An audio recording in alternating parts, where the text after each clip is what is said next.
Usa ka adlaw human mahuman ang mural painting sa kalihukang Sugboanon kontra korupsyon o kasuko, gipapas na kini sa wa mailhing individual gamit ang itom nga pintal. Ang artwork nga makita sa usa sa mga bungbong subay sa Pope John Paul Avenue, Cebu City, dunay nakasuwat nga corruption kills ug hulagway sa mga tawo nga daw nalumos sa baha. Saysay pa ni Randy kinsa matud pa empleyado sa tag-iya sa yuta nga tuyo nilang ipatangtang ang maong mural tungod nagdala kini og hugaw. Okay, private man eh. Bandalisay man eh. Oh, kaya kasi nila kay bandalisay man eh. Ito pagito ang gibuan, dira. Bugaw ko na kay tanawon. Apan asoy ni TJ kinsa lakip sa grupo nga may kontra sa korupsyon, kini usa ka matang sa pagpanglapas sa ilang katungod. Nahadlok sa pagmobilisa sa mga tao. Nagani man usara ka artwork no nga harmless, nakaplasta lang sa wall.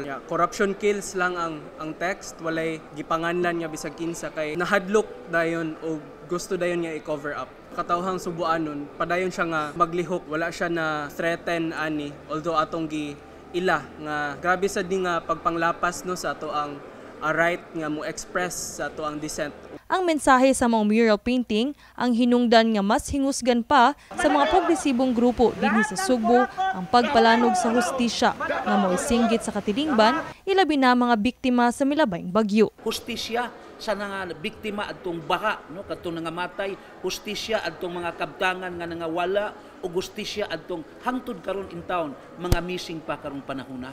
Ingnon mi nga hugawan, ingnon mi nga hugaw kay tan-aw ng among mga komunidad, ingnon mi mga gahi mig ulo, mga rebelde mi, ingnon mi nila ana di ay tungod pagdipinsa nila sa ilang mga kinawat.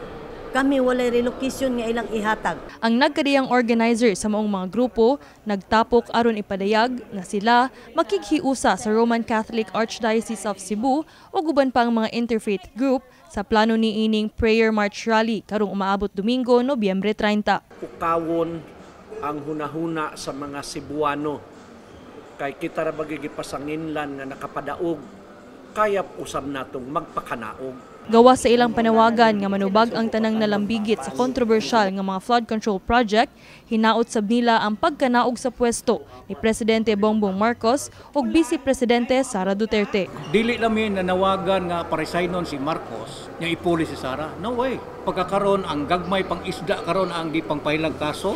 Muragwa naman goy pagsalig ang publiko sa presidente, way pagsalig sa vice presidente. So ang panawagan na resign BBM, resign BP Sara, at the same time all the public officials involved in widespread anomaly sa flood control projects. Gani gipahimugatan ni Sister Virgie nga ang gibuhat sa simbahan karon pagbatok sa korupsyon alang sa umaabot nga henerasyon. Pasalamat kami nga ning dako mi ani nga nasod nga nindot ang among experience, and we are really sad to witness the kind of society that our young generation is now experiencing. We love you, young people, young Filipinos. We are doing this for you. Kini si Queenie Holigon alang sa MyTV Cebu.